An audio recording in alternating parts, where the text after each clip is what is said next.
2 அரசர்கள் அதிகாரம் 7. அப்பொழுது எலிசா, ஆண்டவரின் வாக்கை கேளுங்கள். ஆண்டவர் கூறுவது இதுவே: நாளை இந்நேரம் சமாரியா நகர வாயிலில் 1 மரக்கால் கோதுமை மாவு 1 வெள்ளிக்காசுக்கும் 2 மரக்கால் வார்கோதுமை 1 வெள்ளிக்காசுக்கும் விற்கப்படும் என்றார். அரசனுக்கு பக்கபலமாய் இருந்த அதிகாரி கடவுளின் அடியவரை நோக்கி, இதோ பாரும், ஆண்டவர் வானின் கதவுகளை திறந்துவிட்டாலும் இத்தகைய காரியம் நடக்குமா என்று கேட்டான். அதற்கு அவர், இதை நீ உன் கண்களால் காண்பாய், ஆனால் அதில் நீ எதையும் உண்ணமாட்டாய் என்றார். சிரியாவின் படை தப்பியோடல். நகர வாயிலின் அருகே 4 தொழுநோயாளிகள் இருந்தனர். இவர்கள் ஒருவர் ஒருவரிடம், சாவை எதிர்நோக்கி நாம் ஏன் இங்கு உட்கார்ந்திருக்க வேண்டும்? நாம் நகருக்குள் செல்வோமாயின் நகரில் பஞ்சம் இருப்பதால் நாம் செத்து போவோம். இங்கேயே தங்கியிருந்தாலும் சாக வேண்டியதுதான். வாருங்கள், சிரியாவின் பாசறைக்கு சென்று தஞ்சம் புகுவோம். அவர்கள் நம்மை வாழவிட்டால் நாம் உயிர் பிழைப்போம், அவர்கள் நம்மை கொன்று போட்டால் செத்து போவோம் என்று பேசிக்கொண்டனர். இருள் கவிழ்ந்த வேளையில் அவர்கள் சிரியரின் பாசறையின் எல்லையை நெருங்கிய போது அங்கே ஒருவரும் இல்லை. ஏனெனில் தேர்கள், குதிரைகள், பெரும் படை ஆகியவற்றின் பேரொளியை சிரியா படையினர் கேட்கும்படி தலைவர் செய்திருந்தார். எனவே அவர்கள் ஒருவர் ஒருவரை நோக்கி, இதோ இஸ்ரேல் அரசன் தனக்கு துணையாக இத்திய அரசர்களையும் எகிப்திய அரசர்களையும் கூலிக்கு அமர்த்தி கொண்டு நம்மை தாக்க வருகிறான் என்று சொல்லிக் கொண்டனர். எனவே அவர்கள் இருள் கவிழ்ந்த வேளையில் ஓட்டம் பிடித்தனர். தங்கள் கூடாரங்களையும் கழுதைகளையும் பாசறையையும் அப்படியே விட்டுவிட்டு உயிருக்காக தப்பி ஓடினர்.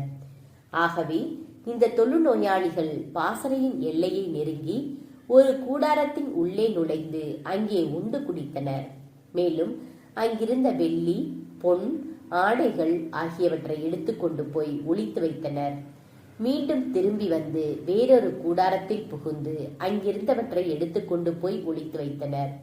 பிறகு அவர்கள் ஒருவர் ஒருவரிடம், இன்று நாம் இப்படி செய்வது சரியென்று.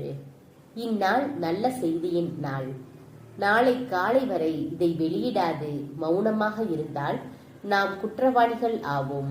வாருங்கள், நாம் போய் அரச மாளிகையில் இதை அறிவிப்போம் என்று சொல்லிக் கொண்டனர். அவர்கள் சென்று நகர வாயிற்காவலனை அணுகி, நாங்கள் சிரியரின் பாசறைக்கு சென்றோம், அங்கு யாரையும் காணவில்லை. அங்கு கட்டியிருந்த குதிரைகளும் கழுதைகளும் கூடாரங்களும் அப்படியே இருந்தன என்று தெரிவித்தனர்.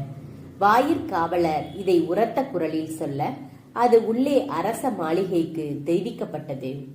அரசன் இரவிலேயே எழுந்து தன் பணியாளரை நோக்கி, சிரியர் நமக்கு எதிராக செய்துள்ளதை கேளுங்கள். நாம் பட்டினியால் வருந்துவதை அறிந்து அவர்கள் தங்கள் பாசறையை விட்டு வெளியேறி இஸ்ரேலர் நகரிலிருந்து வெளியேறுவர். அப்பொழுது நாம் அவர்களை உயிரோடு பிடித்து கொண்டு போய் நகரினுள் நுழையலாம் என்று எண்ணி வயல்வெளிகளில் ஒளிந்திருக்கின்றனர் என்றான். அவனுடைய பணியாளருள் ஒருவன், இங்கே எஞ்சியுள்ள குதிரைகளுள் 5 சிலர் ஓட்டிக்கொண்டு செல்லட்டும். இங்கே எஞ்சியுள்ள இஸ்ரேலர் அனைவருக்கும் நேரிடுவதை அவர்களுக்கும் நேரிடட்டும்.